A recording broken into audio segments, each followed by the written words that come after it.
Lost in a sea of illusion,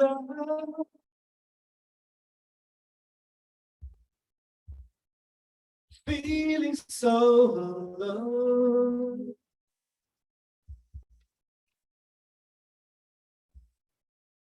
Lost on a wave of confusion,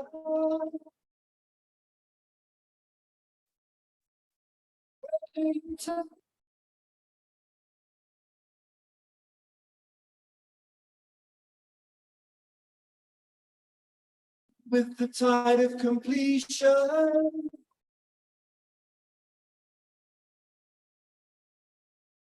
Know the reason why.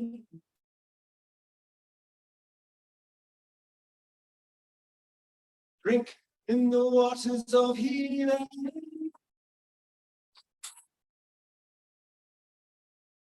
And be healed.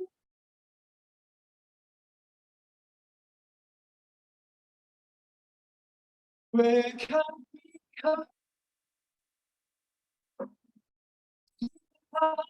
Us. That's waking up.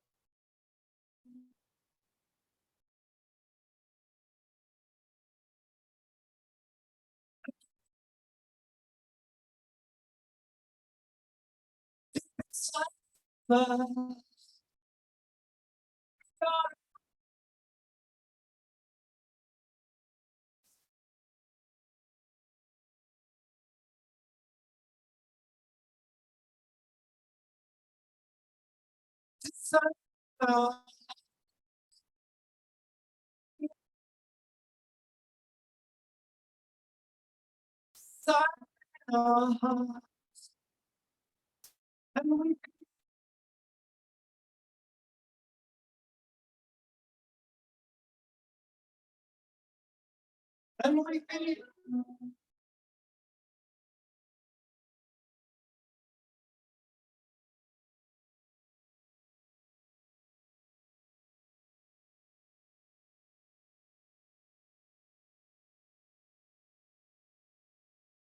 Dive into the depths of your being.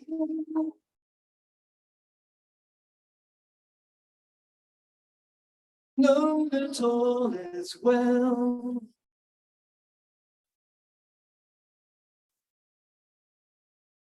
Dive into the deepest ocean.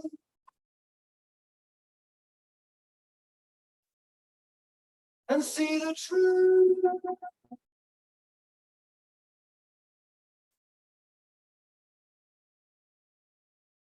Cast off the cover of darkness.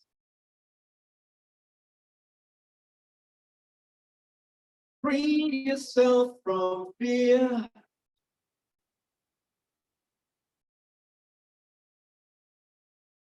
Show that you're ready and willing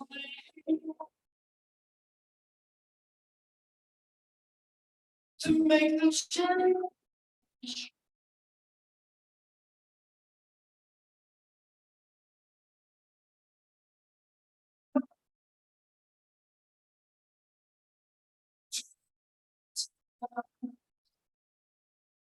It's waking up.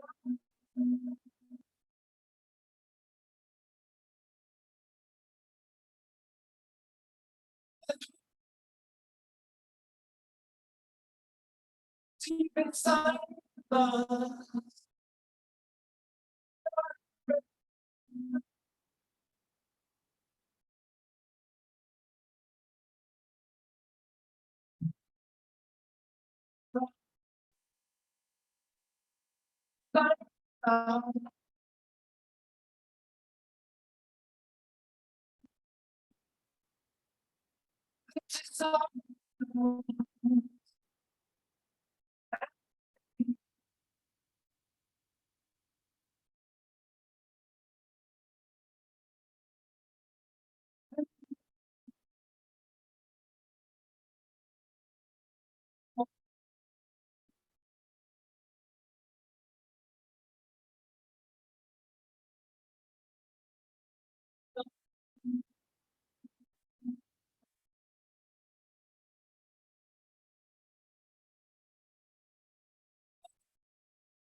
Good morning.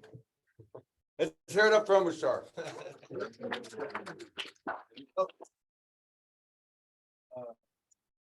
Good morning, everybody. Talk about another day in paradise, right? You know, every one of those lyrics that you just sang are so perfect. You know, we are all awakening together. And that's why I named the show The Awakening World, you know, and that's what we all are about. We're all in this process of awakening. And it's so beautiful listening to each presenter and each one of you as you bring your particular medicine, your particular unique understanding, whether it's Raquel's astrology, Isaac's amazing way of describing it. Each and every one of us is waking up in our own unique ways. And that's really what this is all about. That's what the Awakening World is about. It's what our retreat is about, is helping each other to wake up. And we all are in animal bodies. And we all have our own unique circumstances, our own unique epigenetics, our own unique challenges. And so it's important for us to remember that empathy is absolutely at the core of everything. It's like we are awakening and we need to have maximum empathy for ourselves and for each other. And that means that as community, really paying attention to all of our tribe members, what do they need? How can we support them? You know, because we are going to experience, and we are experiencing more and more heaven on earth. And in the external world, there's a lot of hard stuff going on. And in each of our lives, we each have our own unique challenges going on. So I just want to encourage all of us to be in the awareness of that balance, finding that balance of seeing heaven on earth as much as we possibly can. And we do that through gratitude. but also being honest about any uncomfortable feelings we're having, any challenges that we're having, and asking for support. And let's all be proactive about looking to our friends and seeing how we can support them. Let's be proactive with that. So that's my morning message. A couple of announcements, and then we'll get to a wonderful series of presentations from Debra Giusti on Ascension. We've got Connie and Andrew and WOWZA doing their thing. And I want to welcome a very special guest of Connie's. This is, I know her as Blue Star, 93 years young. So welcome. Couple of other things. We still need to move cars. We won't do it now, but there's a white car in the driveway. That one definitely next break should go to the shuttle area. I took photos, but I don't want to do that now. But I know it's a pain. I moved my car. It's parked in the parking lot at the school. I know it's uncomfortable. It's a pain, but it's really important that we do that. So let's when we break after Debra and Connie and Andrew, we'll need to, again, do some car moving.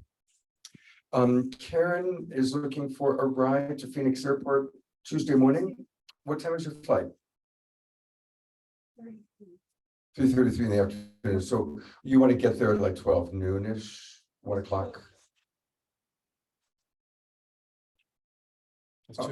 Oh, there's two of you. Okay, great. So anyway, just put that out there. If anybody needs to go to Phoenix or would like to give them a ride, that would be pretty awesome. Also, a change in the agenda, and I just want to get people to think about this. I learned from Jerry Anderson that the hike is quite strenuous, actually, that we're talking about doing. And it probably would be too strenuous to too many of our guests here. So what we're looking at doing is maybe doing the hike on Tuesday for the people that have stuck around that are a little bit more hardy. I've had 4 people ask me for Monday. Right, but well, come on up here because you described to me, describe in detail the hike. Okay. It's definitely the most strenuous hike we have here, and we'll be going through sections that the trail has not been maintained for a very long time. I went up on Wednesday and got all of the dead stuff off the trail, but it is a difficult trail. There will be times that you will do what I call 4-wheel drive, where you'll be grabbing a hold of a root or something to pull yourself up the hill as you kind of go up the hill.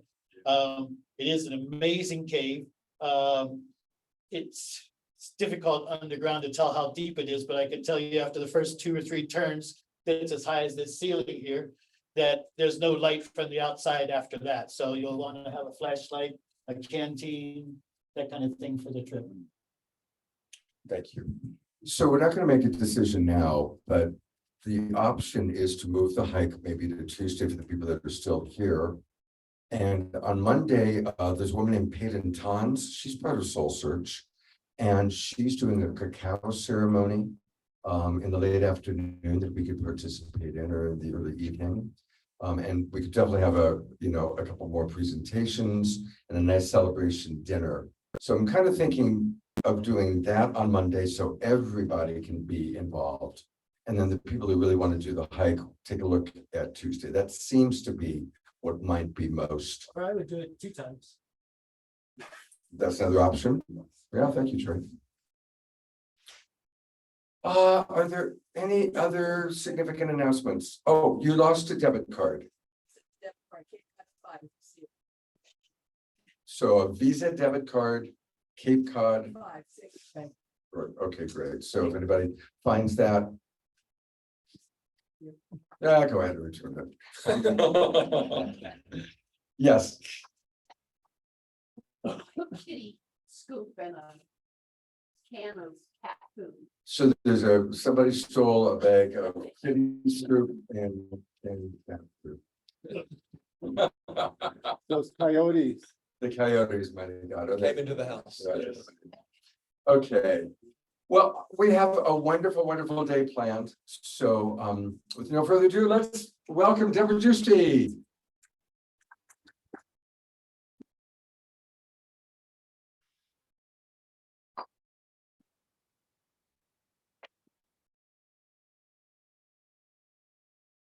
Hello, everyone.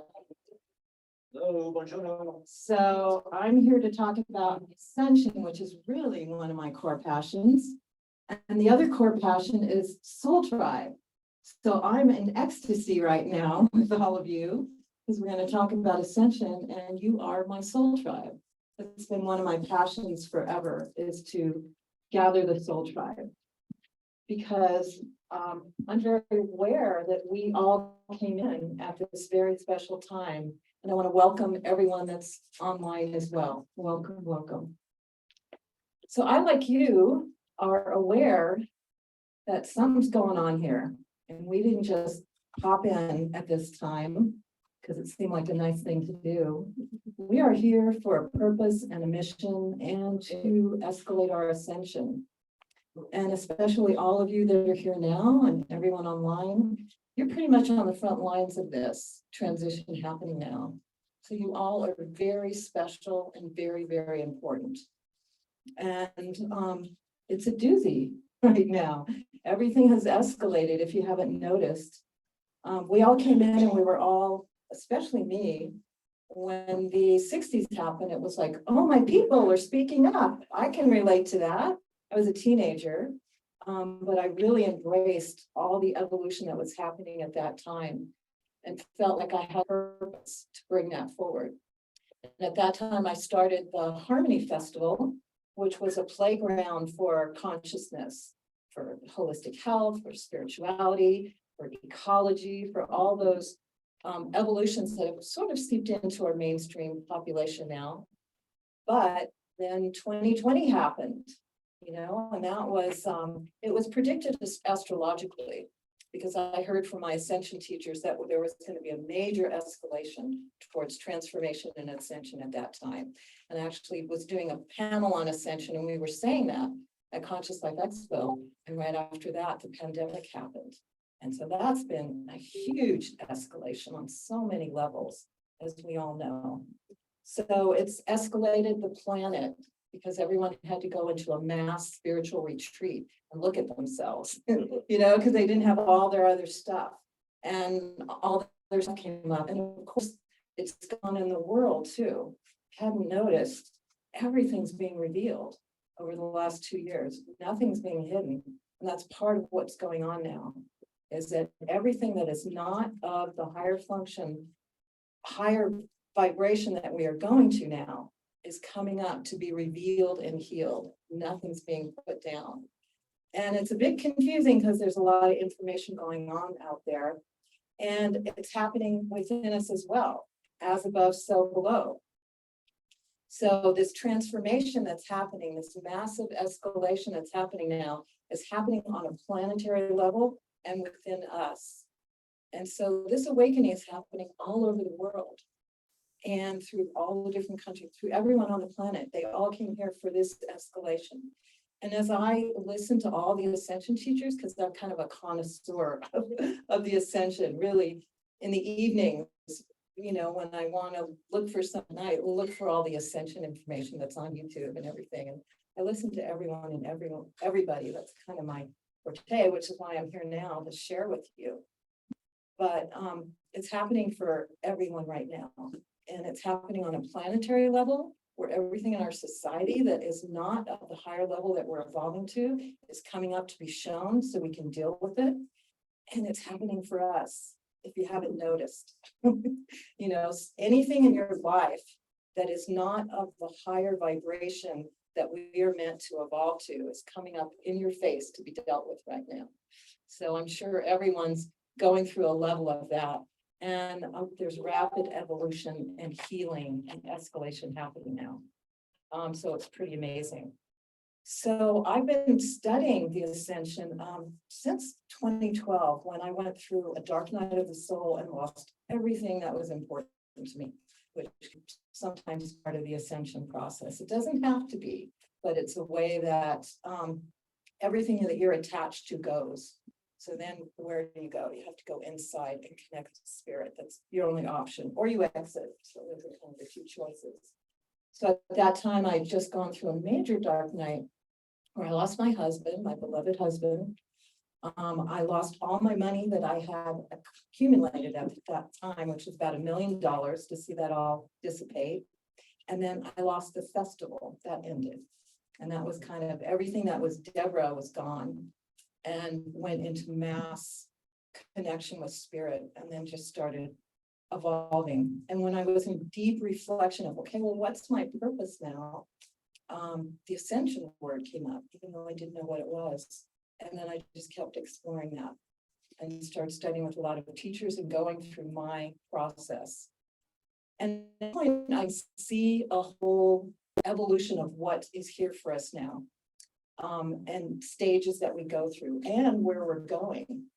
And this is collaborated by many Ascension teachers that I've studied with and I work with currently. So I thought, well, people need to know, kind of have a roadmap for what's going on, because it's a little confusing. There's lots of information, but really, what are the steps you're going? So that's where I got the idea to come up with the Ascension tips, which are really simple pinpoints of all the different stages of ascension that we're going through and that we're about to go through. So that's one of my passions, is to share with you the Ascension tips.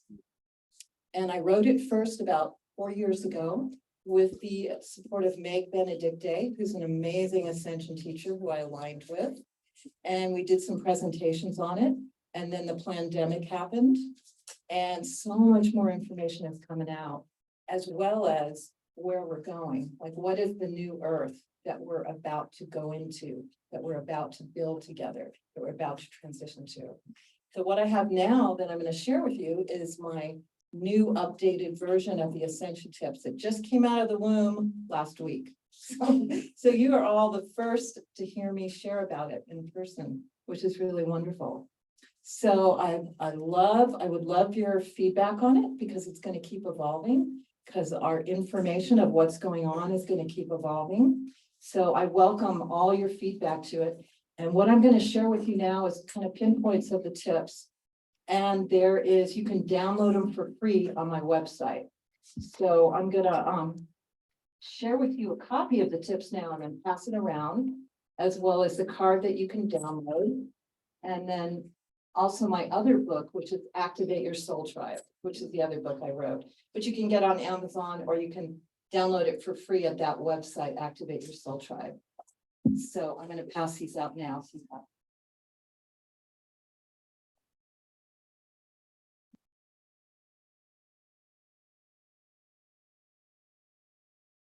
Okay, great. Yeah, I just put them on the zip side. And then one goes that side and that side. Yeah, I have one for the camera. So.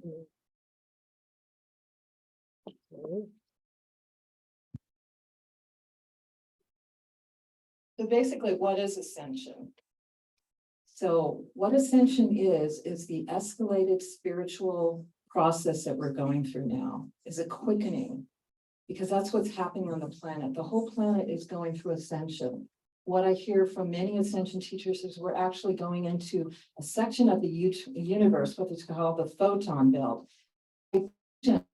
Are asking. And we can see it everywhere. Everything's quickening. It wasn't like this when we were children, right? Things were a little bit slower, a little bit simpler. Now it's going to a whole other level and calling you to be at a whole other level. And so it's the process that we go through, which includes deep healing. So you can heal the core wounds and everything that's of a lower vibration. So you can actually alchemically rise multidimensionally to another level of consciousness, quantum consciousness, and you can perceive and act at a whole nother level. And this is really an alchemical process that happens in your DNA that we're calling forward right now. And again, this is planetary, and there's very much the frequency of the heart is involved, and everyone on the planet is being invited to do this now, to go through the ascension. And more than ever, humanity is embracing multidimensional realities, is embracing the galactics, is embracing all kinds of things as you've seen and you perceive as you're going there. So we're all doing this together. And it's different than what happened before. Before Christ, Mary Magdalene, they would have an individual ascension. and we honored them for that. What we're talking about now is the planetary ascension, where we're all going to be able to do this together in an embodied way. This has not happened in the planet before in this way. I think there was an attempt in Atlantis and Lemuria and other places, but that didn't quite work at that point. So we have another chance to rise up to another level and go to what's called fifth dimensional consciousness reality and operate at a whole nother level, which as starseeds and indigos and people that have come probably from other places, they're all aware of this. And I also want to make a note that you all know all this and we're just remembering this. So allow your memories and your knowings to come in as I share all this, because this is how it happens. We open up and we hook on to this knowing that we have, body of knowledge or memories that we have, and it will begin to open up. So the way I laid it out is there's 4 sections to this, just to make it really clear. It's like I said, Ascension for dummies, so that we can just really understand clearly. But these are not simple concepts. And again, this is not a race. The Ascension is your own very personal journey. So take it on as your own magical mystery tour, because that's what it's like. It's like life starts to open up in whole new ways. And I'm sure you all know what I'm talking about, or you wouldn't be sitting in front of me right here. So you understand that. So the first section is the awakening. And that's where you start to realize that you're in a box, that you're in the matrix, that there's a whole lot more than what you've been told, what you understand, what you know. This may come from just all of a sudden you wake up and you start to know and have a passion for other things that are multidimensional and spiritual. Or you might have a severe near-death experience and you awaken. Or you have some other trauma. But at some point you wake up and then you start to cultivate a passion for the awakening. And then you start to draw things into your life that are of what you're trying to call for, specific teachers, specific experiences, things like that. And I'll share with you some of the tips. I have 22 tips on each category. And each tip you could spend a whole time, talking about, and they're all stages. So again, this is an overview. So don't let yourself get overwhelmed and think that you're not somewhere where you're perfect where you are. And this is to help just to key you in to all the things that are happening in your life that are part of the ascension, and also where we're going with this. So the first thing is to fully embrace it. Fully embrace your awakening and develop a passion for it. Because a passion is what attracts things in your life. I think you all know that as you've experienced with manifestation. You've got to put the passion out there and it starts to attract things. And then realize this is individual journey. Even though we're all going through some things that are different, this is your journey and it's all different for everyone in all ways. But we can learn from each other, and as we do it together, we assist each other. And the more we awake other people. So we're doing it together, but it's our own personal journey. And then you've got to be prepared for a complete transformation in your life. So if you decide you're going to go on the awakening path, you can't go, oh, I think I'll be on awakening path today, but not tomorrow. It's, you got to keep going on. It's like being pregnant. You can't be pregnant one day and not the other. You're on the path and you've got to move forward to it. So you've really got to know that you're on the path. And you've got to start to open up that you are a multidimensional being, that you're way more than this human suit, and allow that awareness to come to you. And I know 3D life doesn't confirm that, but you will start to attract people and situations and happenings into your life that will confirm that. And start to embrace nature as one of your teachers and one of your healers. Nature is there to energize you and to heal you and to teach you. So going to walk with nature is really an important part of this. So you can get back and be connected with Mama Gaia and have her be your teacher, because you are ascending with her. And then you've got to have a spiritual practice. And again, it's not, oh, I think I'll meditate, and then after 3 weeks, oh, I'm kind of bored with that. No, this is like brushing your teeth. This is like the time where you tune in and you activate your energies and connect with spirit and your higher self and really tune in. And there's so many ways you can do it, and you can attract different ways that you want to meditate, but it's important to have that daily practice where you tune in. I myself do it at 4 a.m. because everyone's quiet and sleeping, and I can really tune in, and I haven't started my kind of do it brain, and that really works for me. Other people may want to do it in the evening or any special time, but create a regular meditation practice. And then you've heard this before, but this is really true. It's about raising your vibration. So really be conscious how to keep your vibration at a high level. And know what that's like. Feel that inside of you. And that goes through all levels of your energy bodies and system. Keep your level. And when something comes into you and you feel your energy going down, realize that's not something that keeps your vibration high. So maybe it's even a certain past friend that comes to you and she sucks on your energy, and it's not, you just be aware of what, or you eat something that tastes good, but it like, keep your vibration high, because that's what starts to activate your ascension process. And there's so many ways to raise your vibration with music, dance, sound, love, just everything. You can start to feel it within you. And you pay attention to synchronicities in your life. So now life starts to get really magical, and things start to show up, and there are doorways that you're meant to go through. And find whatever your next step is, find your next teacher, find your new soulmate, find whatever, but look for all the synchronicities, because that's fifth dimensional. Fifth dimensional level is synchronicities. You call for things, they pop up in your field. And watch your dreams. Your dreams will be your teacher. And I'm sure a lot of you know how to walk through your dreams, and ask your dreams to tell you and to teach you and to bring you things. Be open to downloads and visions. So as you start to open up your field, visions, downloads will start to come in. And so that's a part of the awakening that you will start to get. Everyone, we're so connected, but we've been, as you know, dumbed down from our past history. And now we're going to be opening up to have access to all that information. And you need to embrace everything that happens to you. Like, don't start arguing with God, goddess, that you didn't like that thing that happened, in your ascension process. Everything that happens is there for a teacher, whether you like it or not. So you may embrace the sadness for whatever happens, but then look at it and turn it into your teacher. Master your fears, practice non-attachment, and develop trust. So that's a whole mouthful in itself. So like I said, a lot of these you can just go deep into.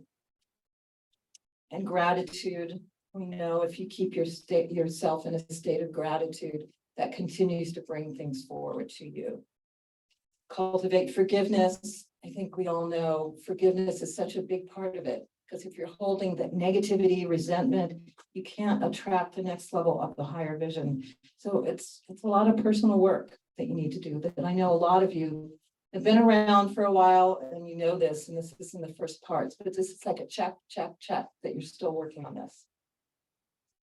Self-love, we all talk about that. That is so key, because if you can't be the divine and be in self-love, you're not going to bring through the next level of your ascension training and teaching that is going to come to you. So loving the self and getting to that place is really key. And also, it's not a thing to try and convert people, to this. Being is what shares this. Being the ascension, being the love, being the self-love, being all that is what people really get on a soul level. And then it's also really important to have teachers and coaches. There's a lot of teachers and coaches out there. For me, my phone is one of my best teachers, because I can, in the morning, I go, well, what do I need to listen to? And I'll go to YouTube and I'll have this incredible transmission that is exactly what I need to hear. And there's teachers all over now. It used to be that you'd have to, go for 20 years in a mystery school before you can get one next level of the information. Now it's all here for us. We embrace it. So find your teacher and your coach and anything you want to do well. Teachers and coaches are important. And go to sacred sites. We are to really activate your energy. Sacred sites are really important for you to do journeys there and take spiritual quests to sacred sites. And start to open up to your ascended master teachers, your guides, all of that. They're all here to help at this point. They're all here to serve because we're all connected. And the more we ascend up, the more they ascend up. It's, so reach out to them. And again, I'm going to say this every single tip, every single section, cultivate love, unconditional love, because that's the bottom line. That's the frequency we're going into in the next level of the fifth dimension. And that's where we are going to operate in the frequency of love at all times. So that was section 1, of the awakening. If we had more time, I'd go into questions and comments, but I'd kind of like to get through this but I'm going to do some more workshops and we can do things more together. So the next, how much time do we have, Scott? Is he here? Timeless. Okay, we're timeless. Any comment from that? I'm going to invite one comment from that, if anyone has anything. Somebody asked about Sedona and this relation, what you're talking of, and this energy in the moment here of Sedona. Oh, yeah, amazing. So the next one is when the work really starts to happen, the transmutation. And so I'm talking about really an alchemical change, not only in your physical body, but all your bodies, all your energy, casual, spiritual bodies, and how you prompt that change. So transmutation. So just get some notes.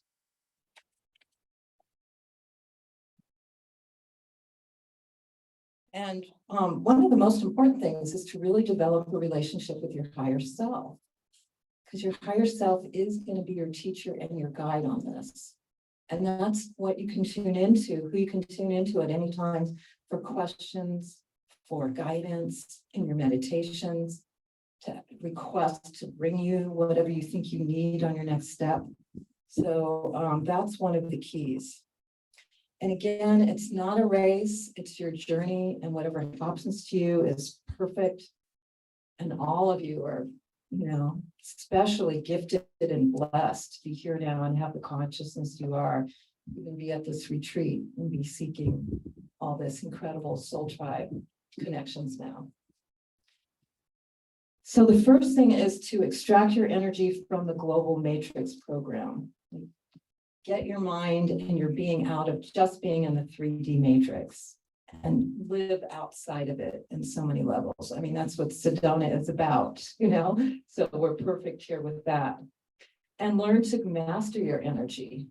Don't just think of yourself as this suit, but you're really this energetic system with many energy bodies, and learn to master that in so many ways. Again, every tip is a whole thing, but I'm just planting seeds.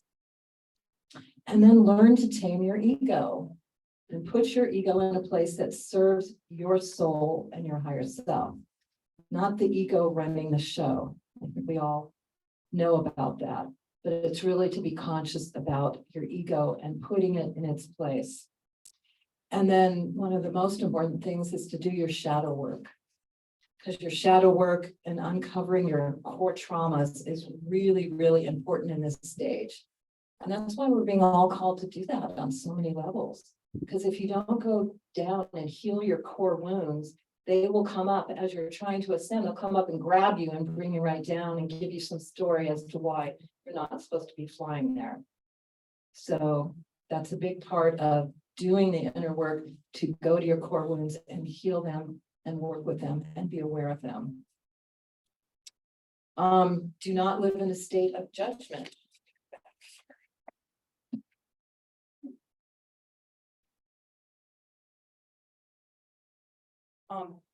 Another thing is be aware of the ascension symptoms. So probably some of you are aware of a concept called ascension flu. And that's because when you raise your vibration to another level, you start to detox, right? It's just like the physical body, your energy body starts to detox emotionally and energetically. And you will start to go through all kinds of symptoms. So just know, I remember that when I started to get ascension activations, I would come up and I'd have like a day where I'd have to go down because my whole body was readjusting itself to go up to another level. So that's a whole phenomenon, is ascension. It can be some headaches or other things that you go through as you're starting to level up and starting to detox with everything. And then know that sometimes you might go through a dark night of the soul, like I did. And I heard someone share with me they've been through many. Sometimes the soul does that for reasons of releasing a lot of karma.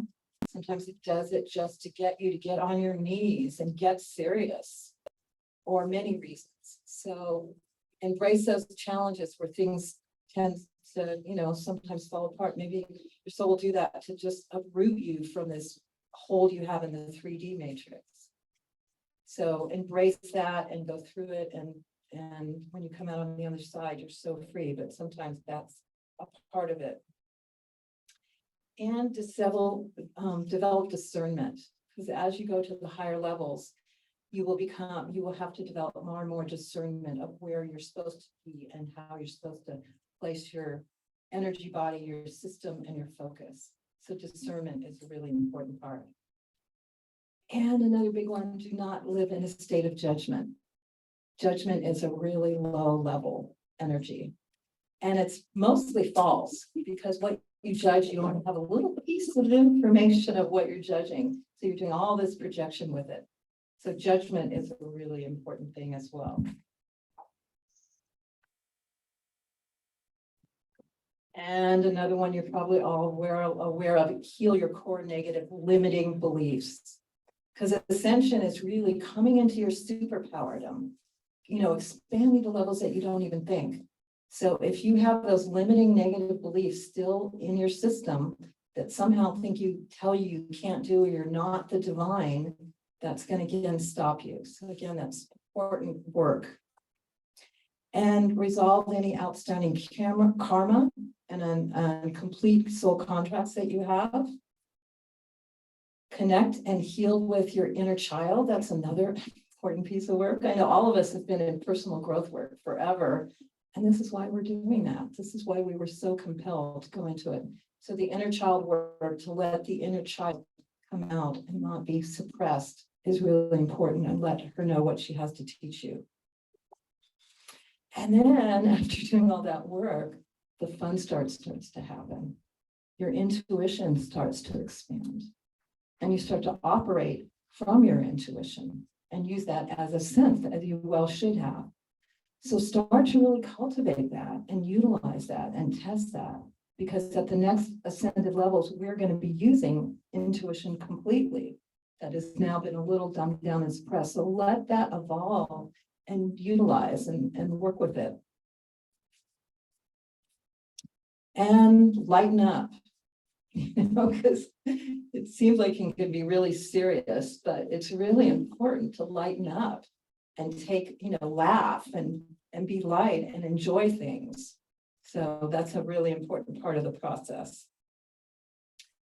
Another important thing is operate through the universal law of sovereignty and freedom, and really claim your sovereign right.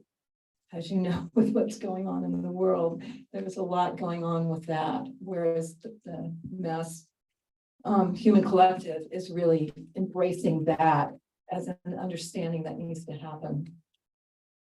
So understand that you are sovereign and not owned or attached to anyone. Again, that's a big piece. Another big piece of the ascension is that there is so much energetic support that's happening now. There are waves coming in from the galactic universe, from many systems, that is is here to up-level our frequency. And so be aware of that. And I'm sure you're hearing it in various ways. And these are actually pulses that come through, that if you're more open to it and if you more receive it, it can up-level your energy frequency. And these sometimes come in waves and sometimes happen all the time. So be aware of these pulses that come in. And of course, during very special portal times or equinoxes, they come in really strongly. So if you can be in ceremony and be in conscious reception of all that assistance, that's what's happening on the planet now to up-level it to the next levels of frequency. And realize, like we're doing here, there's a whole new level of relationship that's being born. Relationship is a whole category in itself. As you know, Scott that's one of his superpowers. But start to live in a new level of relationship with all your people, with integrity, with love, with conscious communication. That's all something that is, it's got to be mandatory. This is how we live now. And continue to develop with your guides. I myself have a whole pantheon of ascended master guides that I bring in every single meditation and ask them to help me during their day. I did this as a conscious practice when I went to Thailand. I said, I'm going to bring in every ascended master guide that I feel very connected with and have them be with me. And so they help me in everything that I do, and they're there to be there. So, and then the galactics are, are just like right around the corner here, ready to connect with us and know your star family and where you came from. If you consciously came here as a star thief, to be here during this time. And again, love is the bottom line. That's just the bottom line of everything, which is why we have these retreats, just to be in a field of love and appreciation with everyone. So that's transmutation. And the next one is embodiment. And that's where you really start to be the ascended being. So what we're talking about, again, is we're not going out of our body to be somewhere else on another plane. We are being the ascension right now, incarnate now. And we're talking about the organic ascension of Mother Earth. And I just want to touch a little bit about it because you've probably been hearing this come through, that there is sort of a battle going on for the inorganic ascension with certain groups of people that are connected with various alien groups that are here for the transhumanism agenda. And so what I'm here for, and I inspire you to, is the organic ascension, where we ascend in this physical body, activating our DNA to the superhuman reality that we can be, instead of putting microchips in that have us be superhuman, which is kind of on the horizon, if you've heard that. So, is that a 10? Okay. So the embodiment. Living in the now, we've all heard that, and that is really true for the embodiment. Another part that happens is you work on all levels of your physical body and activate your physical and energy body. So you start actually reversing your aging and start coming into a younger part of yourself. And new technologies will be coming in to help that. What Jerry's brought in, there's another system that I'm aware of, the EE systems that's coming in. So we are going to have much younger bodies and much less dense bodies. We're going to live at a much more lighter frequency.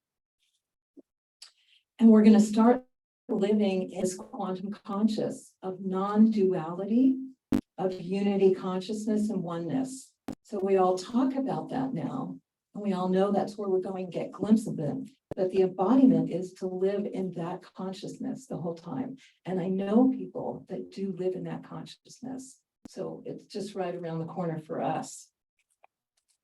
And start to learn and access what living in fifth dimension is really about, which is the unique consciousness. Because where we're going is from 3D to the next sector, which is 4, 5, and 6D. And fifth dimension is where we're going. Be receptive to Kundalini activations as your whole energy body starts to open up. And understand this is a function of your DNA. Right now, as you know, we've had 12 strands of DNA, we operate maybe in 2 or 3. What we're talking about is activating the 4th, 5th, 6th strands and all 12 strands. And that's where the superpowers start to come on and start to come online. So this, again, is really an alchemical process of activating your DNA. And there's whole ways that you can do that. And that's where your extrasensory perception and all your superpowers come on. And I'm talking about superpowers of being able to transport yourself by location, be able to go into the Akashic records, to be able to visualize all things, to go into other realms. All of that's available to us at the next level. And this is where you start to learn to work with your Merkaba, your light body. So you start to live in your light body more than this physical suit we have, and everything starts activating up. And you start to manifest. You can manifest greatly and your full power of manifestation and live in high abundance.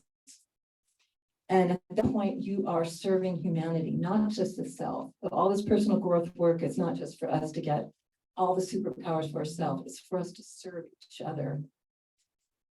And you'll find your divine mission and your purpose. And you start to work with time in a whole nother level. So I'm sure you know that time happens all at once. It's not this linear. So as you start to work with the embodiment, you start to have a relationship with all levels of your time, past, present, and future. And it's important to gather like this and support the planetary ascension as it's happening all over, because as the more we gather and affirm this, we inspire each other and we help and heal each other and activate each other towards ascension. And then we are coming into the divine human in the new earth, which is really what we came here to be. So in terms of the new earth, we're talking about, we've heard it all through all the divisions, the golden age, the Kali Yuga,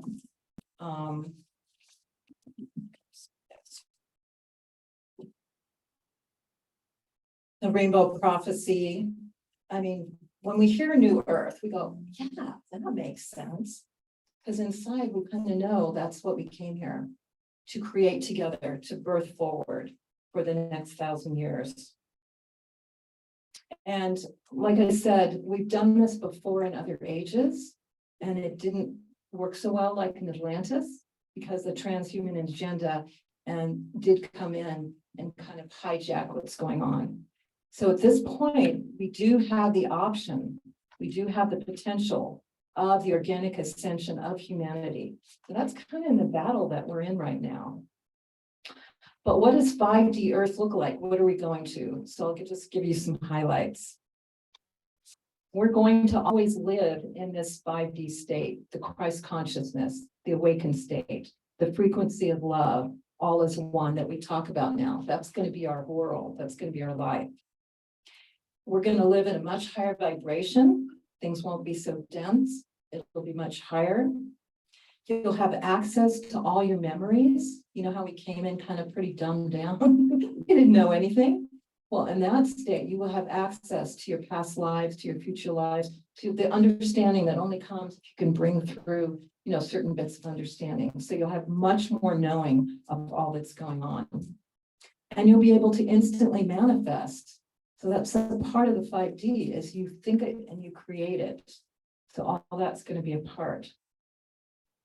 And you can live multidimensionally. So you'll be able to access multidimensional realms instead of it just being something that we're aspiring to now. And we'll be able to live in and outside of time. We won't be just locked into this linear level. We're all going to communicate telepathically.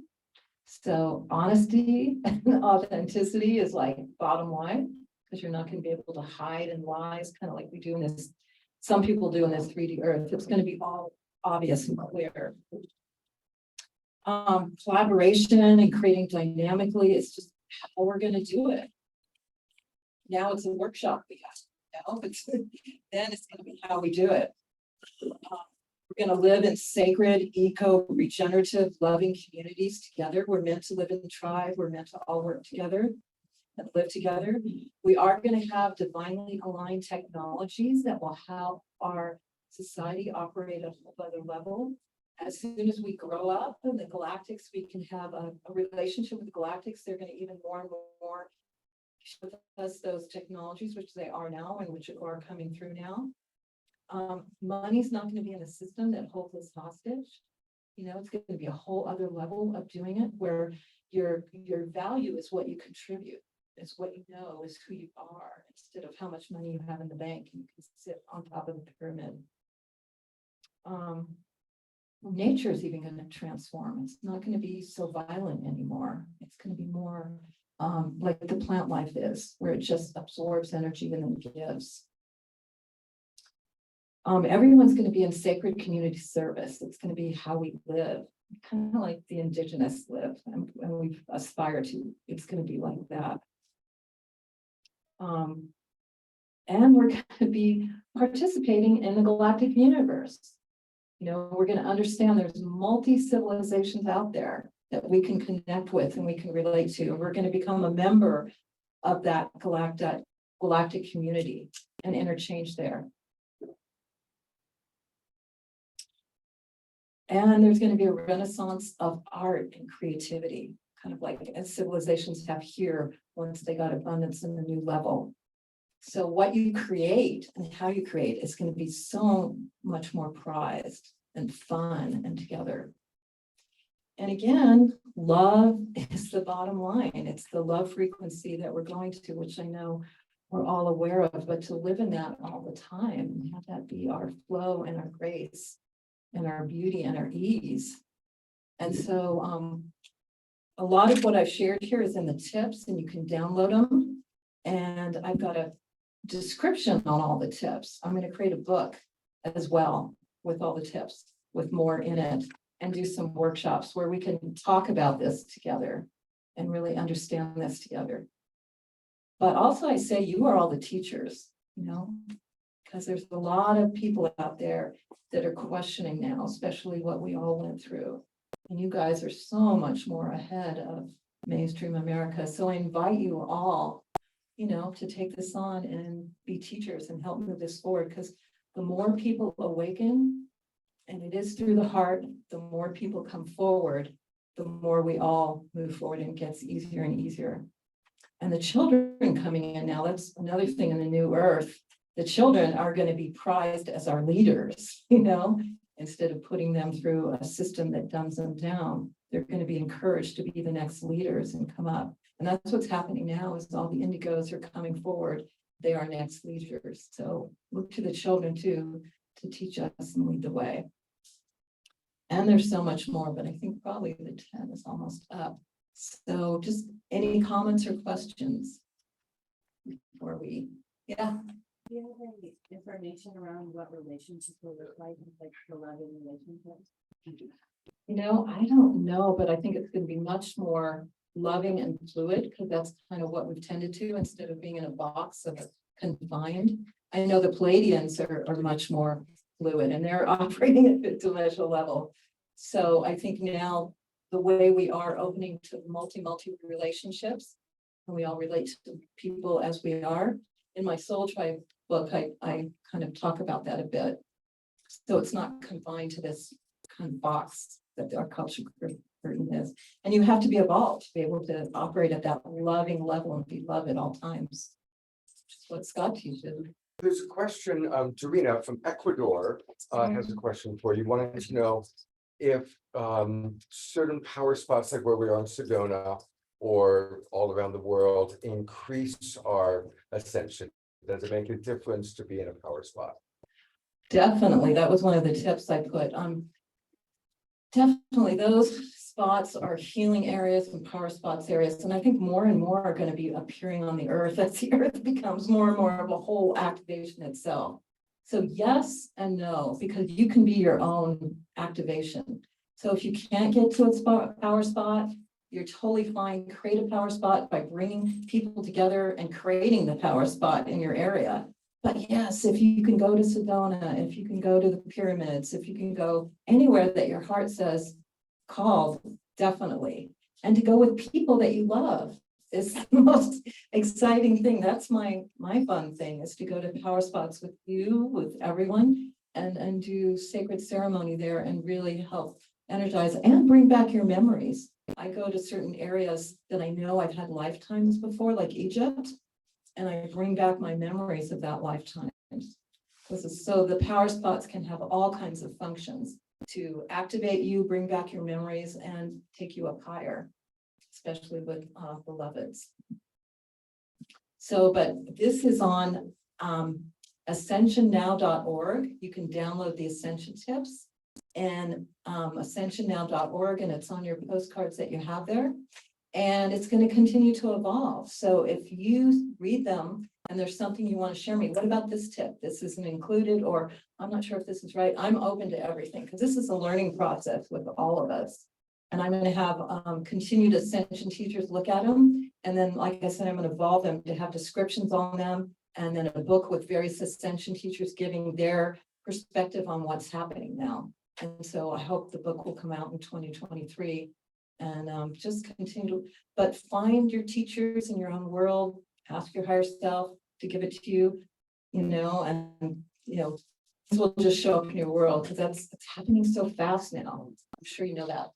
It's really amazing. So Let's hear it for Debra. it's really good.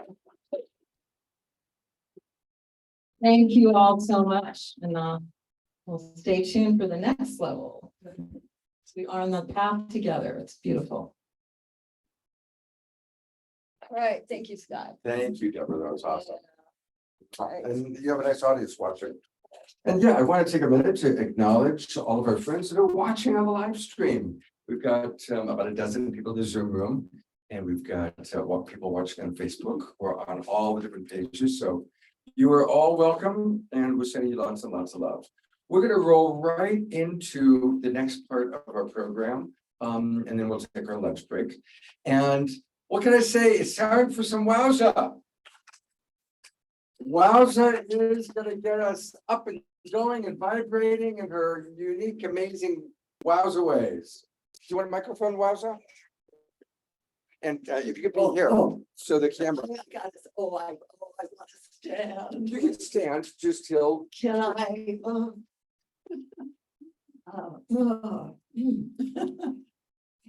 See, I need contact.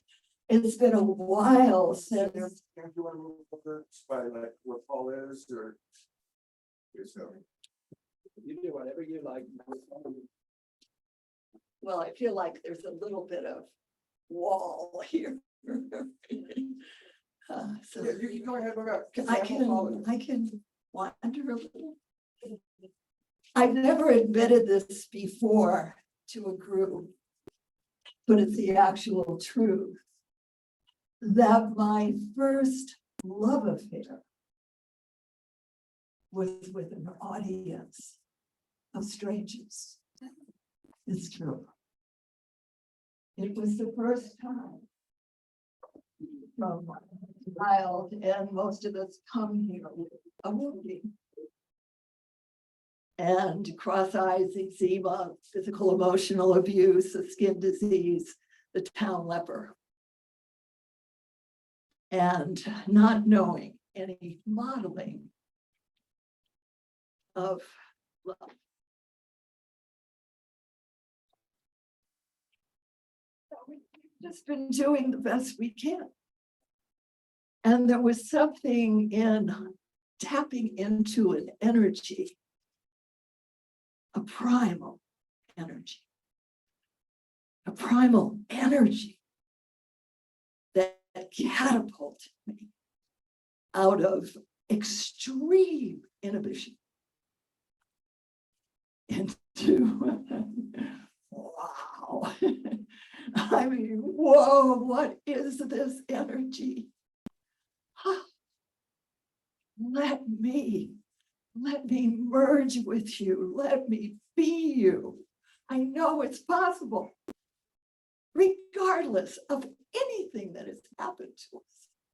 And I'm feeling myself shaking. After 6 decades, leading groups all over the world, I am shaking. I am vibrating. I am, I am exposing what most of us feel that is usually hidden. And I'm exposing, I'm revealing, I am celebrating being alive. Yes.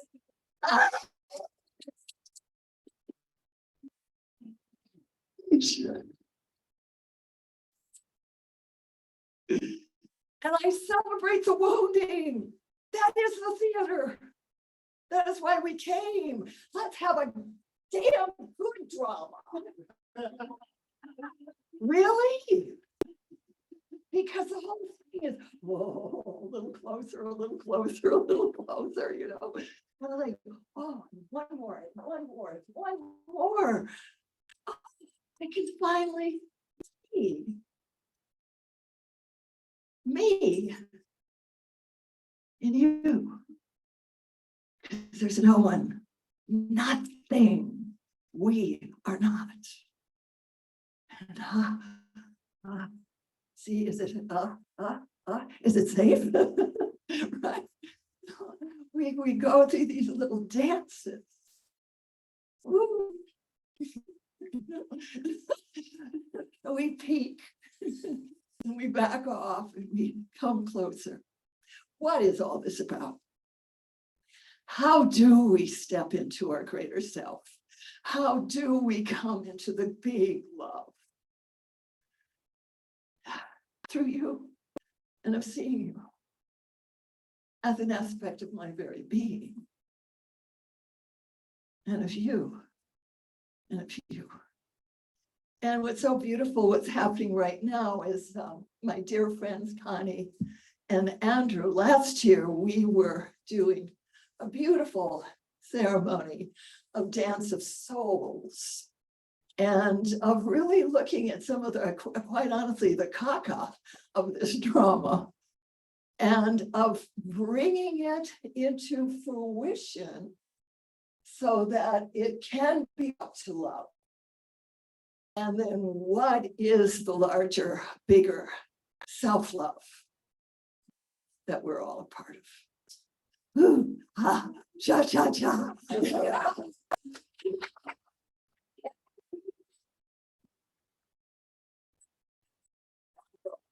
The voice inside, no.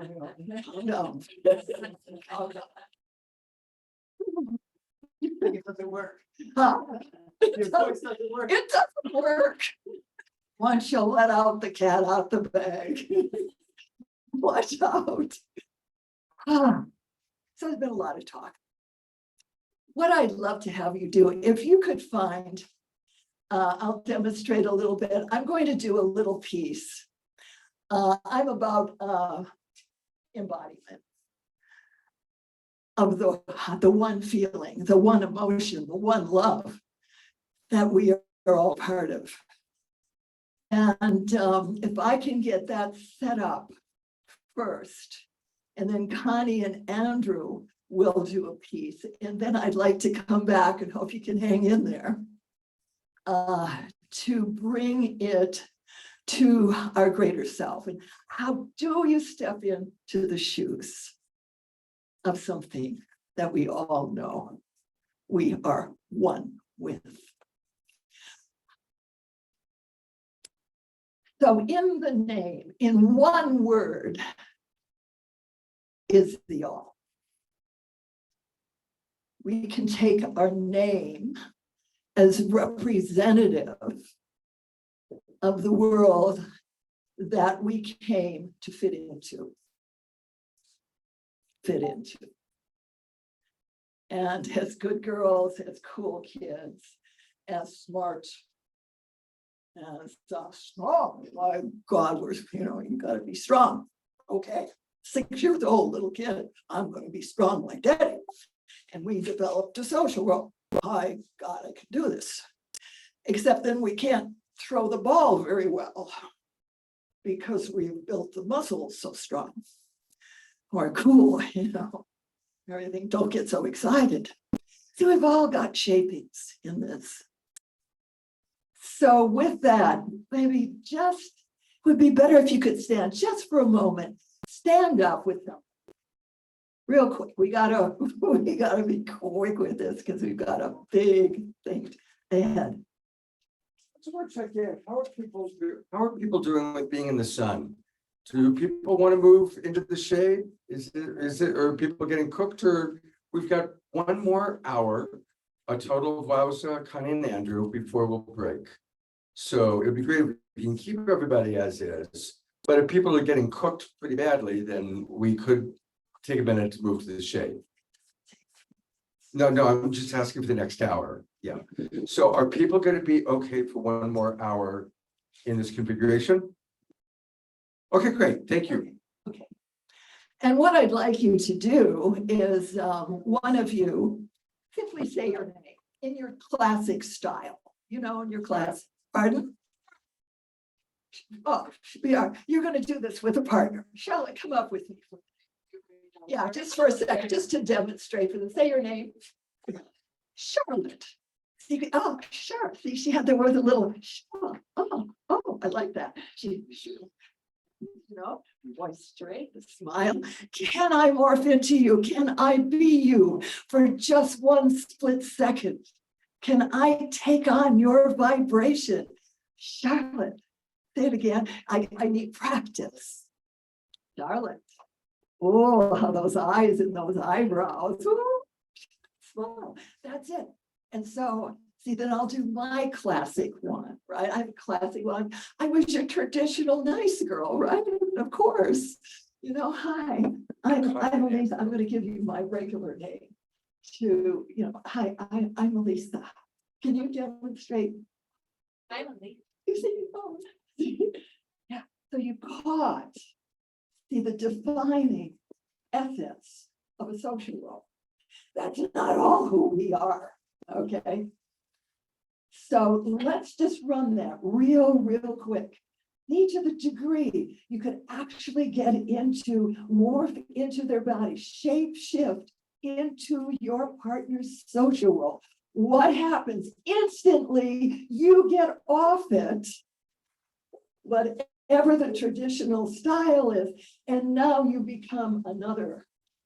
And in that, I suggest we grow larger and not being taken over by someone else. We can continue to grow. Thank you very much. Thank you. Okay, can we do that just real quick? Do say it a few times for your partner. Demonstrate that you can morph into their role, and then they'll do it for you, and then we'll move on to Connie just for a minute. Go with your partner. Share your name and have your partner duplicate it. Take on the gestures. Take on the gestures. Take on the gestures. If your partner, try to play with it. It's how if there's shyness, if there whatever there is, can you duplicate your partner's sound? Can you duplicate the rhythm? Can you be your partner for a minute? The style of your partner. Huh? See, he crosses his hands to share with her. Share with her. Share your name to her and then share his name back. Become him. Okay. Great. And then you will do it for him. Now you do it for him. What's your social role? Yes. Keep playing with it a little bit. Just keep playing it with it a little bit.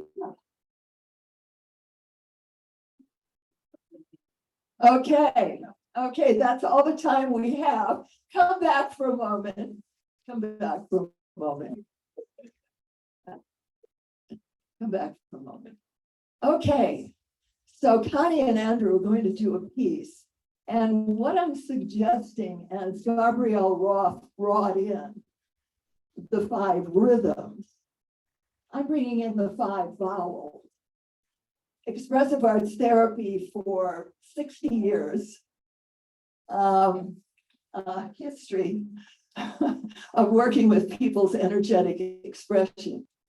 And so at the end, I'd like to share 3 secrets of ageless vitality, moving into 86 in 3 weeks. I'd like to show how in one word and in one social role, the whole kit and caboodle can be opened up. Okay, so I'm excited to see you again. And in the meantime, to bring out the trust frequency and dance of souls of these 2 beautiful people, Baxter and Andrew. Thank you, WOWZA. Yes, we'll reconfigure, Sam, we'll sit down and everyone can go into their seats again. Please. It's a reset. Okay, cameras, that's a little bit here, and just move and be, run so fast you can dance, and work on that. But we only have a few minutes for this transition. Yeah, it's great to be after you guys. So you don't want Let's go. Yeah, come on back here. And you have 1 hour. Yeah. If you have an hour total Oh, from this moment. from this moment. Okay, perfect. It's 10 to 12. Shall we? Andrew, well, you should be facing people. You want, Andrew, why do you want? that camera's off, this next one's on. Oh, I see. Okay. Okay, TV cameras. okay, okay. Are you on? No. Yes, okay. Are we set here? Yeah. Yes, you sit on this camera, you guys go there. All right, here we are. And we're setting up another camera and Mike, the closer to you now. a little closer. Okay, well, I'm Connie Baxter Marlowe, and this is Andrew Cameron Bailey here. Be sure the mic is on. No, she needs it. You gotta have about 2 inches from your mouth. Do a test, Connie, on the microphone. Okay, here we are. Is this better? Yes. Check 1, 2, 3. Hey, we're getting there.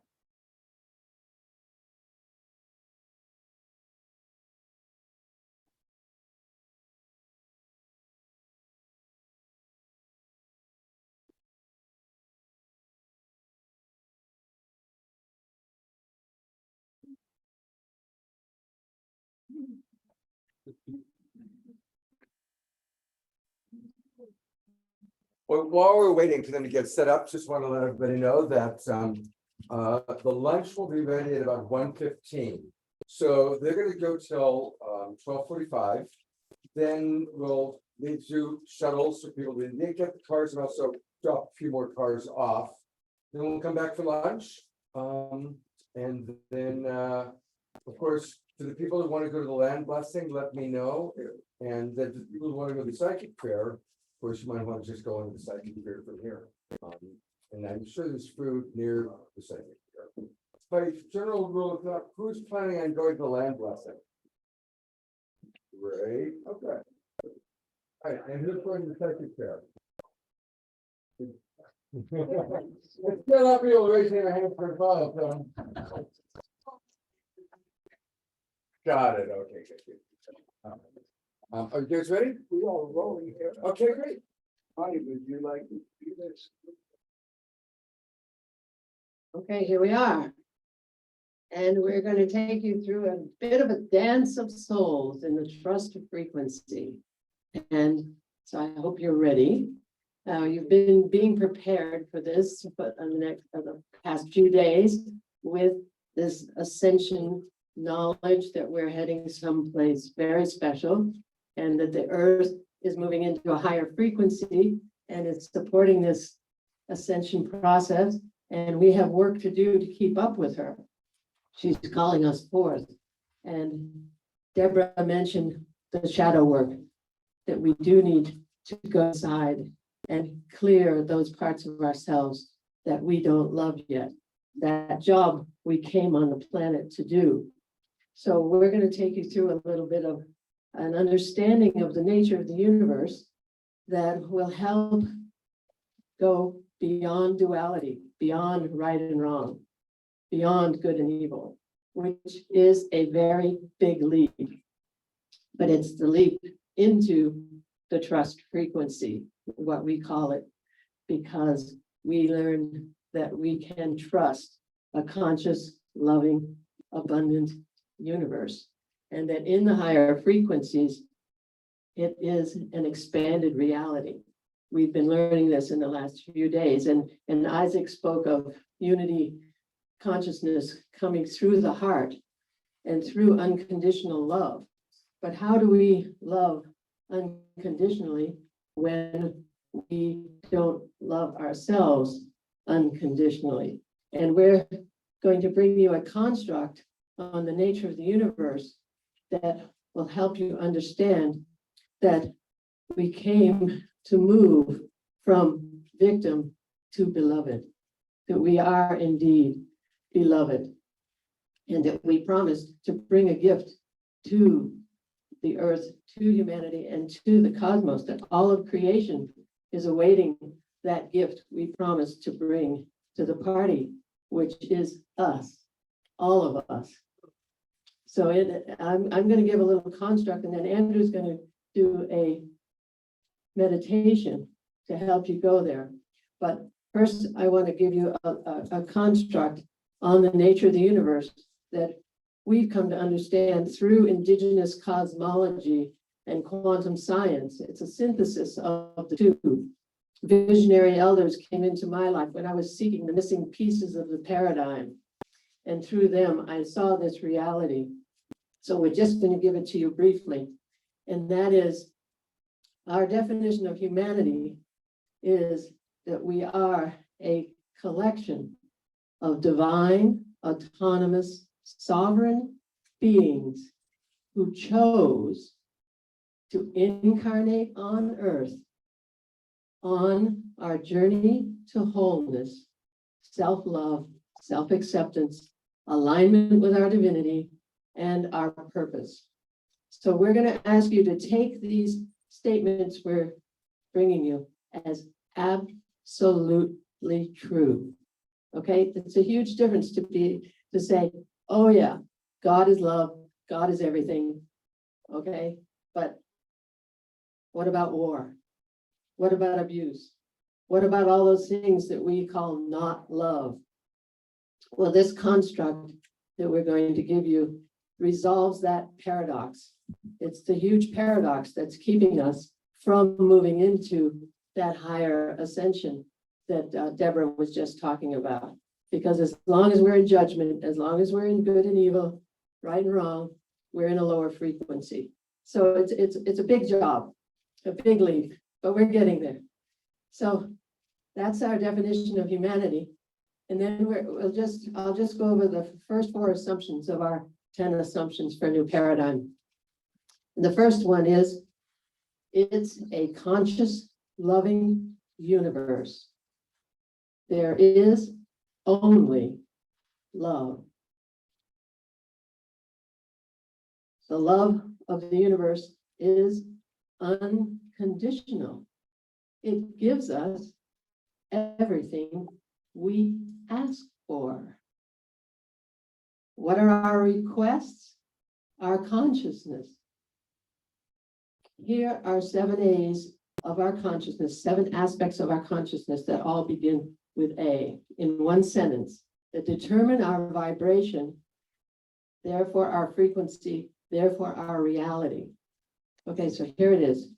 With expanded awareness and accurate assumptions, we choose our attitude, consciously direct our attention, align with our highest inner promptings, take committed action, and allow the loving universe to manifest beyond our wildest dreams.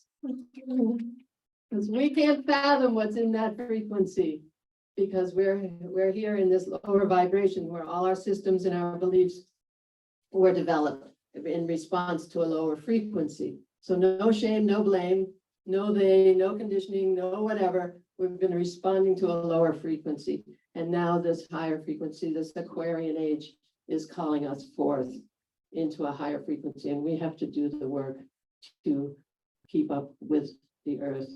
And all of creation is awaiting the love in the human heart. So we're doing this for all of creation. We're transmuting these energies of fear, separation, and scarcity. So Andrew's now going to do a brief meditation to take you into that absolute place of there is only love. And that's love with a capital L. It's different from the love of compassion, empathy, etc., that we are showing and bringing forth through our humanity. It is the unifying force of the universe. It is, in fact, all there is. So, have at it, dear Andrew. Thank you, Connie. So this is a rare and wonderful privilege and honor to be with you, beautiful people. Wow, wow, wow. Now looking beyond you, don't get to see it, but we do. We see the red rocks of Sedona, these amazing rock formations that have these mystical powers.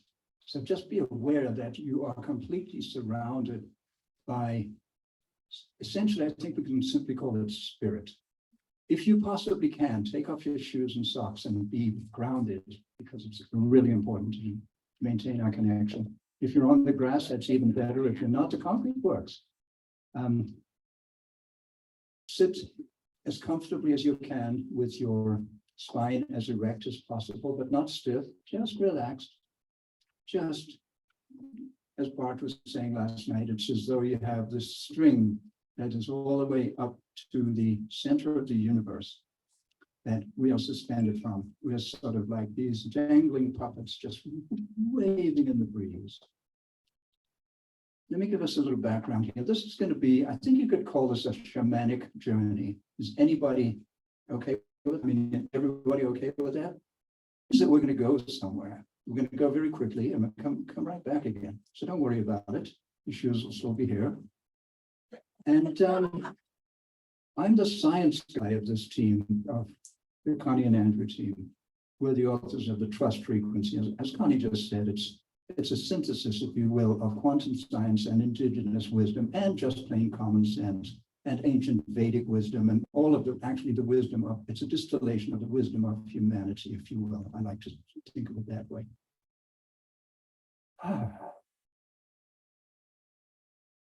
So just take a deep, gentle breath. We're going to slow way down. We're going to go into that place where there is no time. We're going to go into that place where there is no space. We're going to go into that timeless place that you can think of as eternity. The state the universe was in before the universe existed. Back when it was dark and lonely before Creator started creating, and we, the creation, began to show up. What was it like then? Dark, cold, not a lot of fun, no company, no reflection of the beauty in the potential of that universe prior to creation. And then, pushing 14 billion years later in Earth time, here we are. There's billions of us humans on this planet, and we have separated ourselves from that original unity. When we say there's only one, we are all one, what do we mean by that? Think of this from a scientific standpoint, from a quantum physics standpoint. We are connected, we are united, and we're profoundly separated by something that might just be an illusion. There's nothing wrong with that. That's what creators do. If I'm a painter, I'm going to put my vision on this canvas, and I'm going to put this canvas on a wall in a gallery, and I'm going to walk away from it. I've separated myself from my creation. So on the big picture, I'd like to take us on a journey that I personally have only been on once myself before, and it was very recently. It was 2 weeks ago, 3 weeks ago. I had this marvelous condition called COVID. And I had a sore throat, the likes of which I just shudder to remember. I couldn't swallow anything. If I had to take a pill, it made me jump 2 feet off the floor with the pain. And we have a friend who came on the telephone and took me on a journey. And she's a science person, and she works with a quantum physicist. I don't know if any of you have heard of William Brown. Anyone aware of William? He's quite extraordinary. Remember that very simple name, William Brown. He works with Nassim Haramein, and he is the one who is getting to a description of the nature of the universe from a science, from a very rigid, not rigid, rigorous scientific perspective. So that's where I want to take us very quickly. And this friend Maureen took me there. And in a nutshell, it is the essence of healing. Here's the thing. In our trust frequency book, I actually say we each get our own universe. We're not necessarily all here together in one universe. What if we're a gathering of universes? What if each one of us, through our consciousness, is the universe? But that universe, which is Andrew's universe, and Connie's universe, and Sakina's universe, and right? Turns out that that's a very limited vision. I thought that was a pretty big vision. Oh, we each get our own universe. That's pretty big, right? No, wrong. Because why? Because each of us is composed of, and here's where the journey begins. Each of us, we're going to go into our own bodies. Each of us, I think we know, is composed of cells. And there are supposedly between 50 and 70 trillion cells in each of our bodies. That's quite a lot of cells in this gathering here. Think of us as all these cells come together as a part of conscious cells. Each of those cells consists of billions, I don't know the numbers, of what? Atoms, molecules. And each of those atoms and molecules consist of billions or trillions of, no, that's, you can't say each atom. There are billions and trillions of subatomic particles, and each one of those subatomic particles connects deeper and deeper and deeper until we get down to a word I used yesterday, the Planckian level. The universe is pixelated. The universe is actually pixelated. It is pixelated information. If you go to the tiniest pixel, that's called a Planck unit. Max Planck, P-L-A-N-C-K, was a European physicist, the Planck unit. And at that Planck scale, we're literally at the pixels of the universe, and there are trillions upon trillions upon trillions of those pixels. That's just this guy sitting here today. What? That's wild. Now, as you get into those, you learn that they are entangled. This is a quantum physics term. It means it's the same thing as saying we are all connected. So we've now, if we've succeeded in this very left brain sort of science oriented, but I wanted to be that way. I wanted this to stand up to analytical examination. If we are trillions upon trillions upon trillions of Planck scale pixels in this universe, conscious units of information, I'm going to tell you something about those pixels. That's not the smallest thing there is, because each of them is in fact a black hole. I have always tended to think of black holes as huge, as enormous, as massive, and they are. But they're at the largest scale and they're at the smallest scale. Every one of those Planck scale pixels is connected to every other one by a wormhole. Whoa, how's that for woo-woo science fiction? But it's true, it's science. We are connected at the most profound level to every other pixel in all of the trillions and trillions and trillions of actual universes, because we really do get our own universe. But not only that, every cell in our body gets its own universe, and it goes on and on. So why is this important? It's important to healing. Why? How? What? What's this guy talking about? Literally, scientifically, I am a huge cluster of realities, of alternative realities. Many of them look much like this one, but they're not this one. There's one in which, let's just take an example. Somebody has just been diagnosed with a scary disease.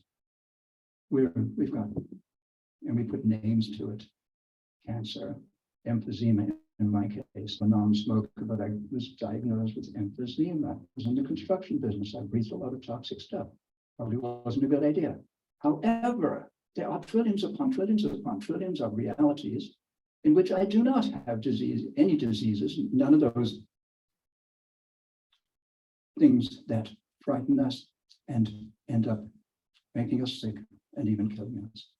So what an extraordinary thing that we can penetrate down into the deepest parts of the universe and find total alternatives that actually are completely free of everything we see or regard as a problem in this current life, this existence that we are habituated to. Think about that. So I'm going to give this little talk a title. I'm going to call it The Power of Agreement. We humans have agreed to be on this planet together. As Connie said, humanity is a collection of divine, autonomous, sovereign beings who have chosen to gather together here in Sedona and have a blast together. Is that how it goes? Something like that. Point being, that's an agreement. Our bodies agreed to come, the parts of our bodies agreed to stay together. This patio we're sitting on agreed to be in concrete, strong enough to support us, and we wouldn't collapse into it, you know? So there's agreements at every level of existence, all the way down to the sub-Planckian level. It's conscious, it's turtles. Here's a turtle. It's turtles all the way down. Ever heard that expression? That's what that means. It's fractal. It is the same no matter how far out you go, how far in you go. The further out you go, the further in you are. The further in you go, the further out you are. There are alternatives in which we are free, completely healthy, completely perfect to the original vision, the DNA, the blueprint of our bodies and our beings and our souls. Wow, how about that? And it's an agreement. But the agreement can only be made. I cannot heal you. A healer cannot heal another person. The only person with the right, the authority to heal themselves is themselves, which is actually no different because we are actually all part of the one. There's only one self with a capital S. We call it God, we call it the universe, we call it Allah. I love that word, the Arabic word A-L-L. In English, that means all. And when I see the enormity of all, I go, ah, so I get Allah. Yep, that's what it means. So the point here is that we can heal.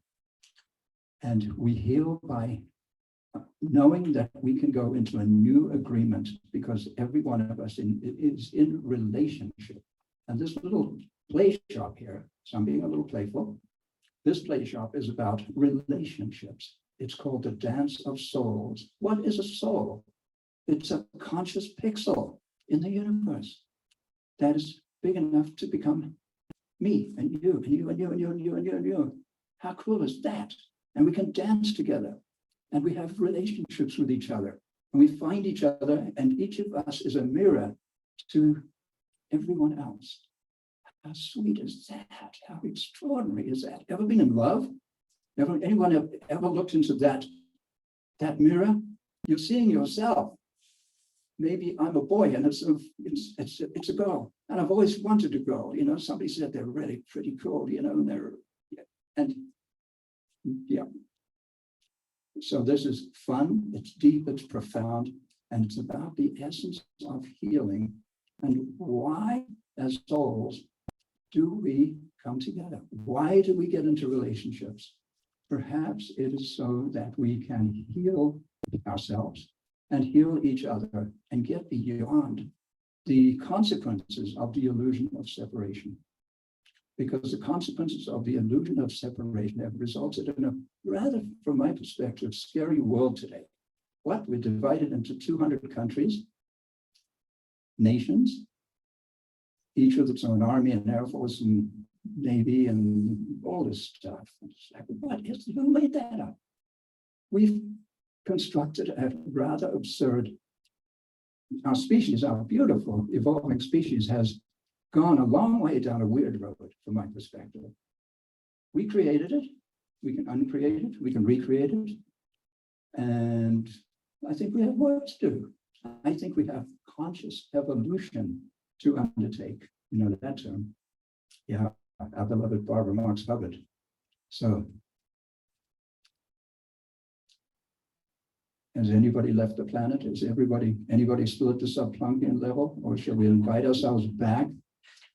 And I realized this was more of a little nutty comedic science presentation than a shamanic journey, but I enjoyed it. It's the first time I've ever done it. So I never do the same thing twice, by the way.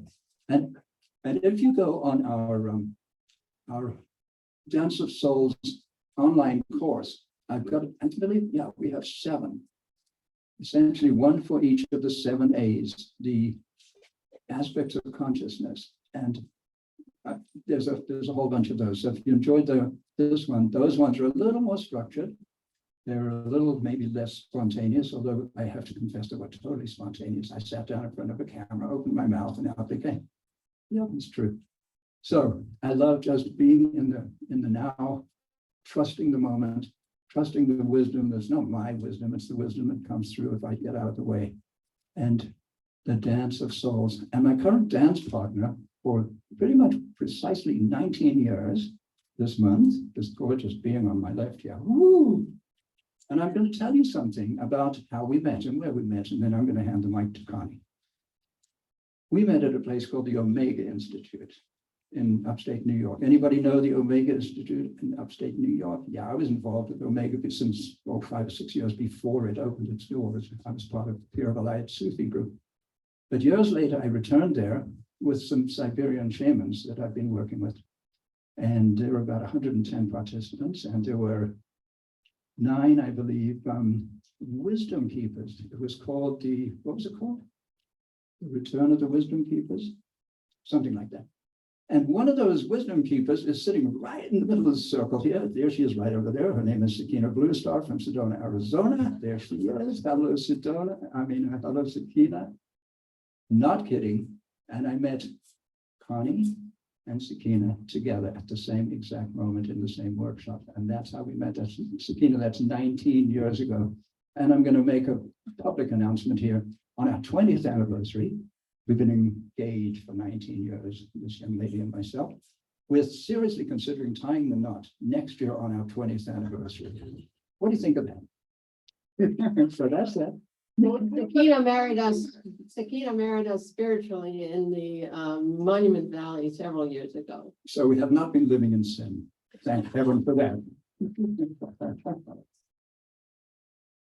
So any questions on that subject before we go into what is actually, it's really good to keep a playful attitude, but it's work. This is a workshop. It's also a play shop. So let's be playful, but also because, you know, we humans have manifested some uncomfortable stuff that we're not necessarily proud of. And can we change that? Can we heal ourselves psychologically? Because, you know, if we heal ourselves psychologically, the physical just follows right along behind it. So any questions? And then we'll proceed into the meat of this adventure. Okay, I think we might be ready. Are we ready? Sure. Do we dare? Yeah. Here we go. Constance Baxter Marlowe. So that was quite an adventure for us all. A very exciting adventure as science comes through for us, so our mind can align with our hearts and with the true nature of the universe and take us into that place that Deborah was speaking about, into that fifth dimension. So thank you very much, Andrew, for taking us on that recently experienced journey you were on with Maureen Edwardson, who does inner resonance technology. You can check her out. It's very important work Would you tell that she's me doing. Would you tell me?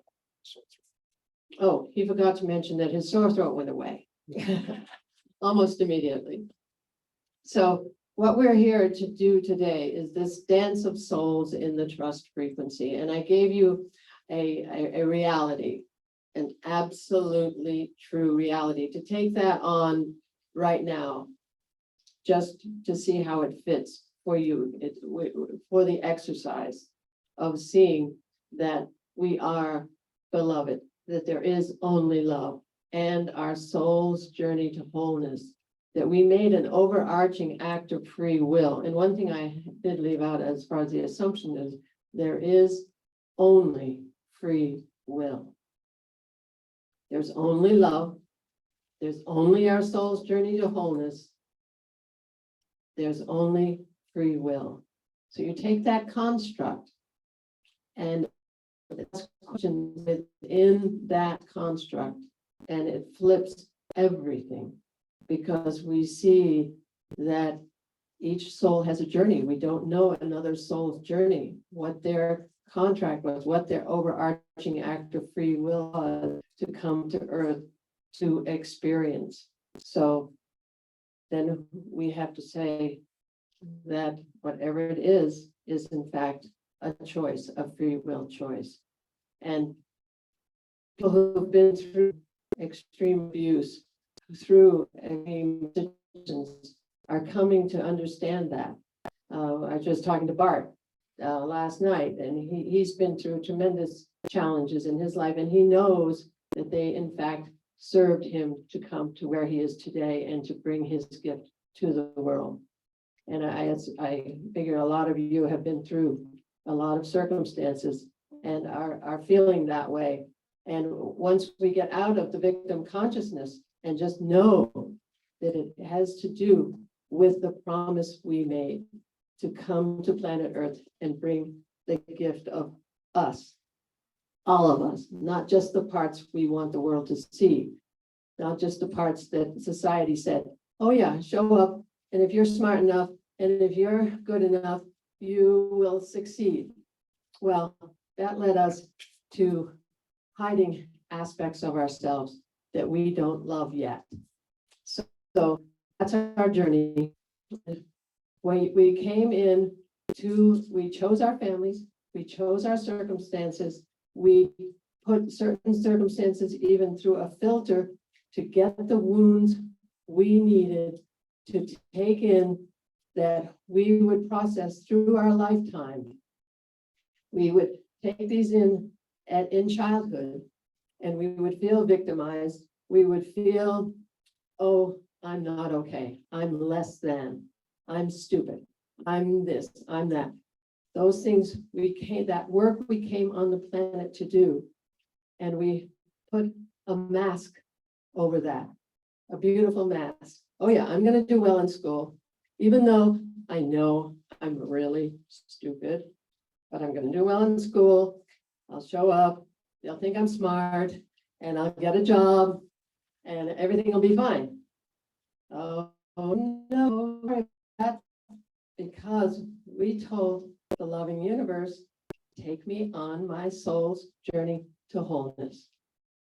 So the loving universe shows up and in the form of relationships. Those relationships we can't get away from. Our parents, our siblings, our teachers, our bosses. We can't get away from those relationships so easily. They've come to show us the parts of ourselves we love, our light, and our shadow. So, in fact, we must take things personally. Sorry about that, Don Miguel Ruiz, but there's another level of looking at all this, and that is, we wrote the script. Others are showing up with the script we've written. Our souls are magnetizing behaviors in others and circumstances. Because we gave an arching act of will. We said, universe, do this. I came to love all of myself.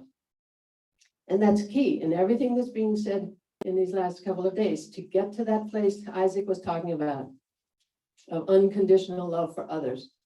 We can't get there as long as we feel less than. And that less than encompasses all manner of whatever it is we feel that we're not adequate. We shouldn't be here. What, I've been abandoned. Yeah, I've been abandoned. Why? Because I'm not good enough. I shouldn't be here. Well, that's a violation of our agreement with spirit to bring the essence of who we are to the party. It's a gift to the party, and it's all of us. So we're going to manifest behaviors in others to show us our light and our shadow. So it's not them. We try to put it on them. It's about us. What? Oh, you made me feel stupid. Oh, well, thank you very much. I must feel stupid. Thank you very much. We move to gratitude from blame and shame of others. We move to gratitude and we do the work, because that's the calling now. That's the Aquarian energy, that we've got to keep up with the earth. If we want to do this thing that Debra's talking about, and she mentioned it all, but it's hands-on. We've got to do the work, and it is about us. So what we have the mask that we put on. So, and it served us very well. Our ego, our wonderful ego, it did it. It got us here. We're all alive. We're still here. We're smiling. We're on the journey. But it's time. The soul is desperate for us to do this work. The ego's like, no, don't do it. Don't do it. I got you this far. But the soul is desperate for this journey, for us to become conscious and come to love those parts of ourselves. So we have the mask, and then we have our defense mechanisms, right? Oh, you showed me, you just said something that made me feel stupid. I'm going to make you feel stupid. And I'm going to accuse you of accusing me of being stupid. So I'm going to put you on the defense. I'm going to make you bad and wrong. So there's all manner of defense mechanisms. That's one of them. Another one is, I'm just going to walk away and I'm going to cut you out of my life forever. Forget it. You just made me feel stupid for the last time. You're out. Okay, so we have to identify our defense mechanisms and become conscious. And what leads us to that is our trigger. Okay, so the trigger is the sign that it is about us.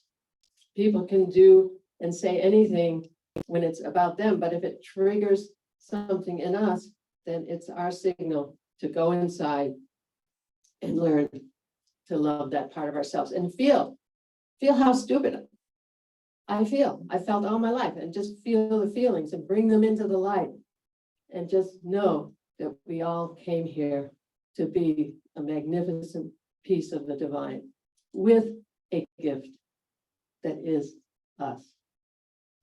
So I just want to leave that there. Let's see. So our defense mechanism. So then it's about fear of, what's anybody going to say?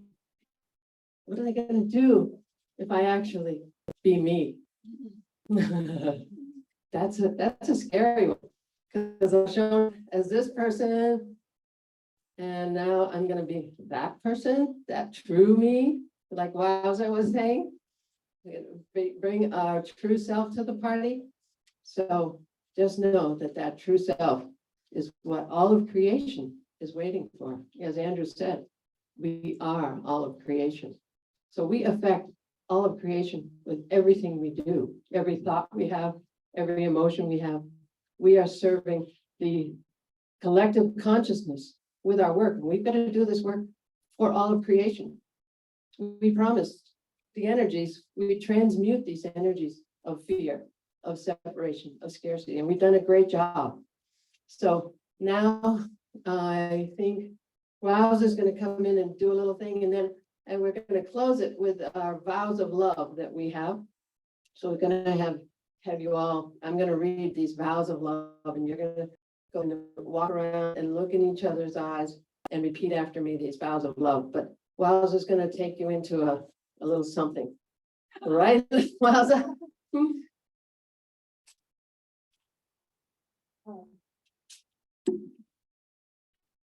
Well, in the saying of our name, you might have noticed, again, little things like maybe pulling in the chest a little bit, or sometimes the shoulders have been a great protection. Sometimes we've had to rise above it and present an image of something outstanding. And we know that there's something so much more than the roles we play. And so if I could have your attention for a moment of 5 portals, and these 5 portals are definitely the secrets of my personal ageless vitality and a way to catapult out of the box into a whole new world of expression. Can I have an am? Yeah. And I mean, yeah. Yeah. Yeah. I mean, yeah. I mean, if we take one of those last, what do they call it? Right? See the open up to the passion, right? The passion of her, of primal energy, the sexual, the sensual. Us. And then as the hourglass moves, let's say up to the top, how to open up. I mean, the biggest barrier of head-centric expression, right? Oh, stay in there, be good. Watch it, watch it, watch it. Can I have an oh my God. The sky of our mind. The loss. I have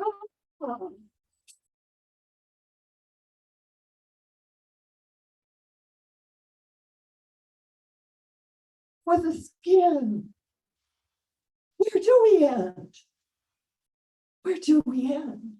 Can we find a defining line anywhere? And then out of that, what's in the contrast of these two extremes?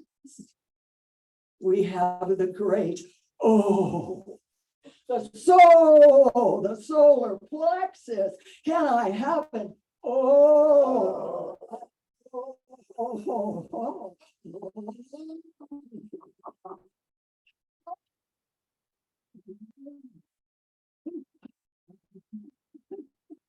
It's a whole new language. Without a language, we don't go very far. The world's getting smaller. People will not understand English.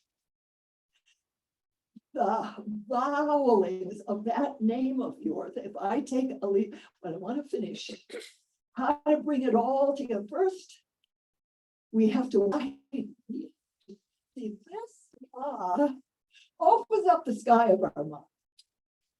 The air opens us up to the earth. The O covers all bases.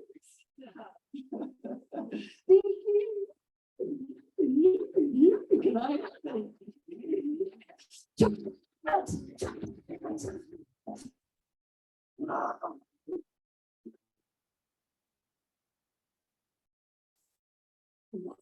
We got a language that brings it in the ooh. The ooh brings it back into that conscious loving universe in every cell of our body. The ooh, when we hug, we hold each other's hands. What do we do? Ooh. Ooh. I do hold you. Now see the the oh, the ooh, the wah. You can't forget, see the blood and guts. Can't wait. So when I go back to Melissa, hi, I'm Melissa, right?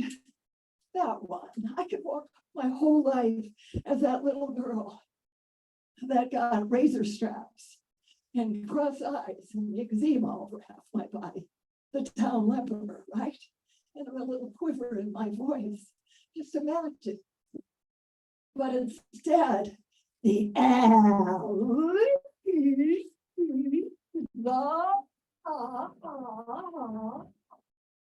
it a tail. If you play with your name right now, because we have very little time, to come into a conscious, loving universe and these beautiful people we're talking about. How do we bring your name to the ooh, that is no longer here I am, right here. I am separate from you. Can we see we are living in a separative body language? We have been raised to be separate in its physiology as well as anything else. And this say, oh, we can this is in your body language. I have a choice to move away from you, to move forward to you. It's Tai Chi, it's sprinkler. It's all a fluidity of being with lots of tails that can move us through hell and high water. Just for a moment, say your names out loud, just let a chorus come out. Your name, extend the right?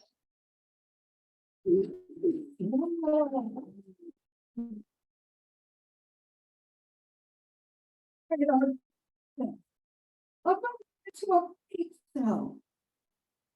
We're going to be bigger. We're going to be bigger in our breathing. It's going to be an aesthetic aliveness, right? It's where it's working. So it can't work in little Lisa. Is he? Did I do it? Did I do it right? No. Oh, it's caught in here.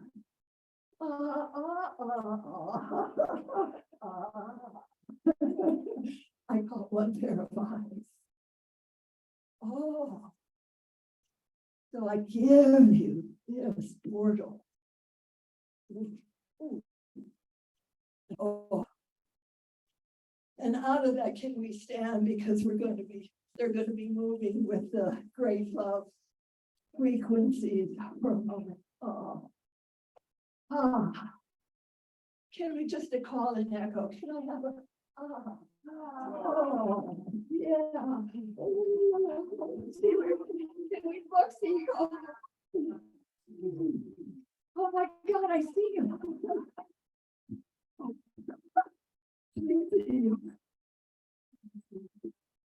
I see you. How many times have we done that?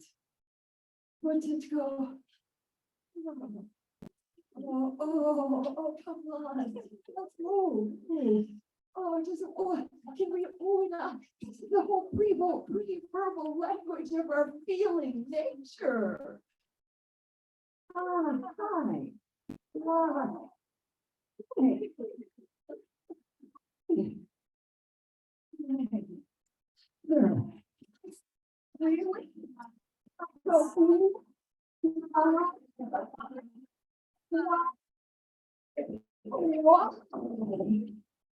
There's only you. There's no one ever in the whole world that is you.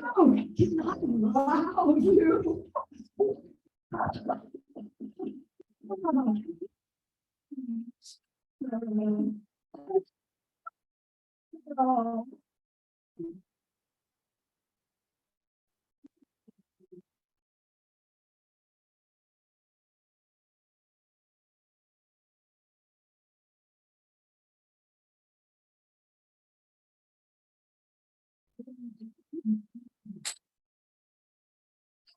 Terrible feeling.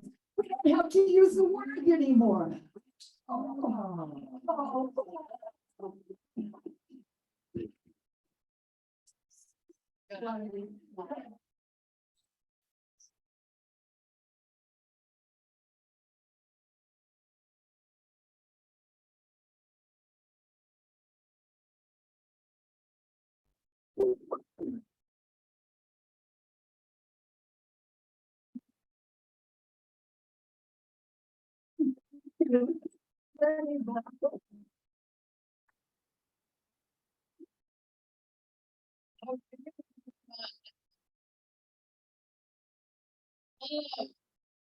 And so we'll do a little vows of love.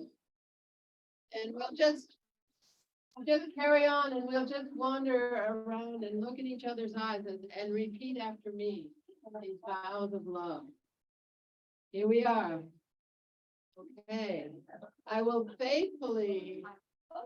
Hello. We're gonna do these vows of love. I will faithfully reflect the light and beauty that is in your heart. Now, come around and look at each other's eyes and say this to each and just keep rotating. I will also mirror for you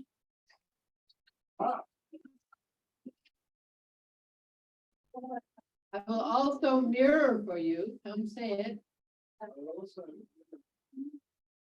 all of your wounds and insecurities. And will help you make friends with your shadow. Self you do not yet love.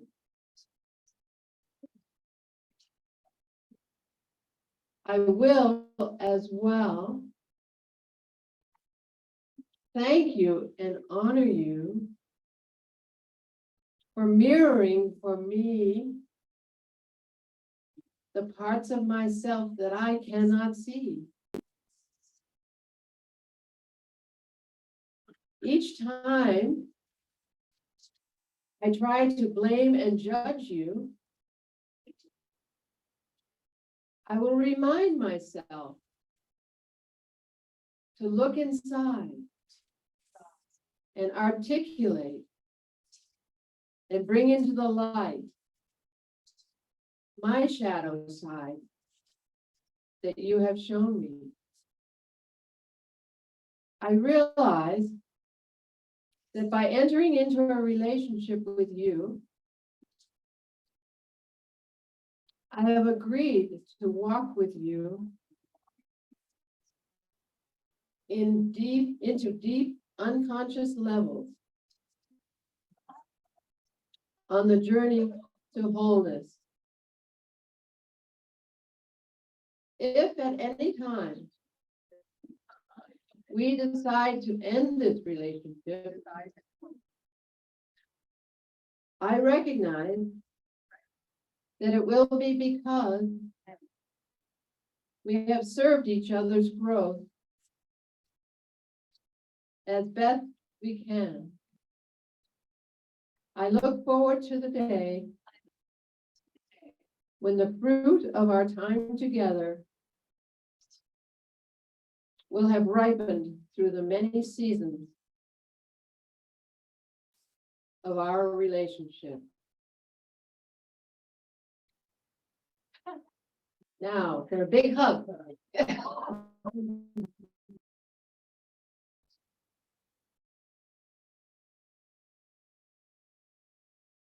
Thank you very much. We proceed together on the journey to wholeness. May we each show each other our light and our shadow and do that shadow work and bring all of ourselves to the party. That promise we made to all of creation. Thank you very much.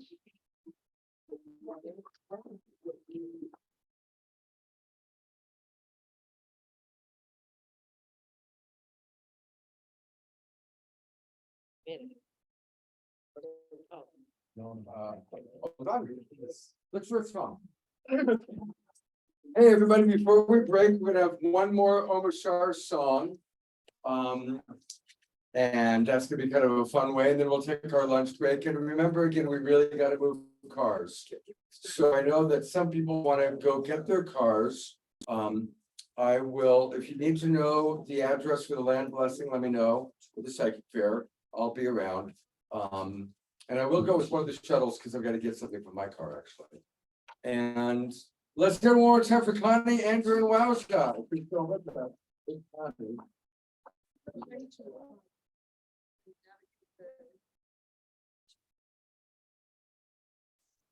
Yeah, I mean, who's driving to Larissa? Let's see, people who are driving to Larissa, okay, so right there, take a look. So there are two cars that are gonna be going. So if you want to go to Larissa's, talk with one of Christine and Charlotte. Charlotte and Jennifer. I knew for a moment. All right. Are you ready, brother? So we will close out our session here, and this will be the end of our live stream with Omashar. All things begin and end with Omashar. But we'll be back on the Awakening World at 6 p.m. with Daniel Brinkley and Larissa Stowe and Carolyn Hauser and the Swami from the Land Blessing. Take it away, Omashar. Move. Yeah, moving down, everybody.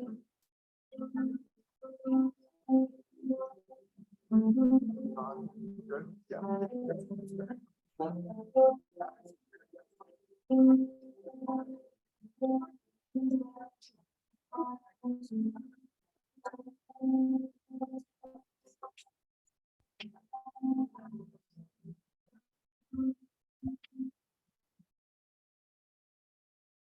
What more could I be than what I am? Though it's taken time, it's fell from my hand. So open your heart to dance along. I'm thinking it's time to stop that same old song. Oh God, to hear me now. I'm love with the world around me. No one can break my arm. My dream.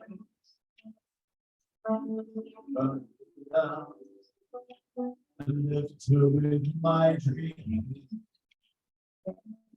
And live to live my dream.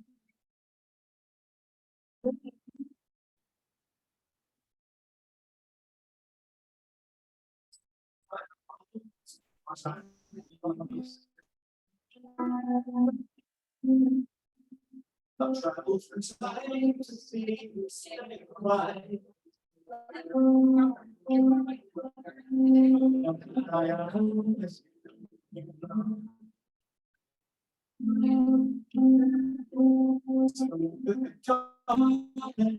Sunshine. I'm coming to here now. I am in love with the world around me. Now you're in my arms.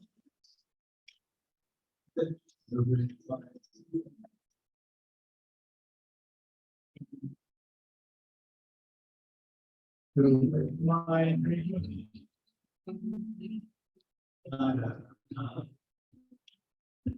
To me,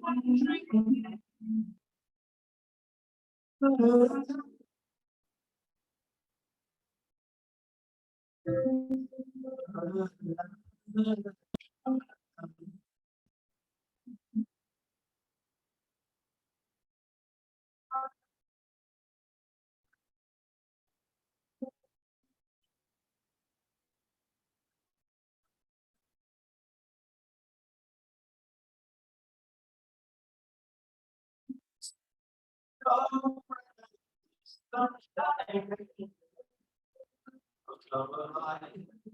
here we are. I'm lying with the cloud around me. I will go around.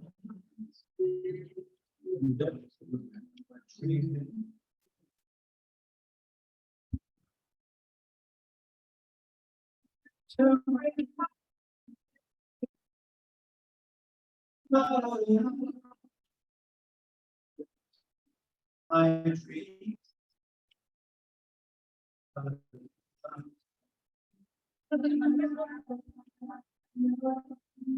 I'll be the Messiah.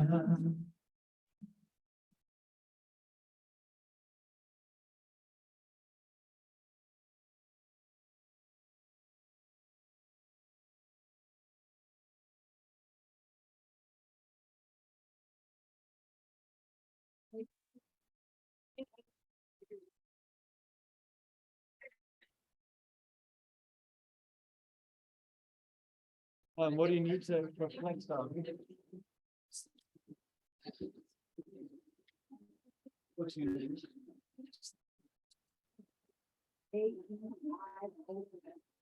Speaking of being a constant, oh, it's gonna, oh, huh?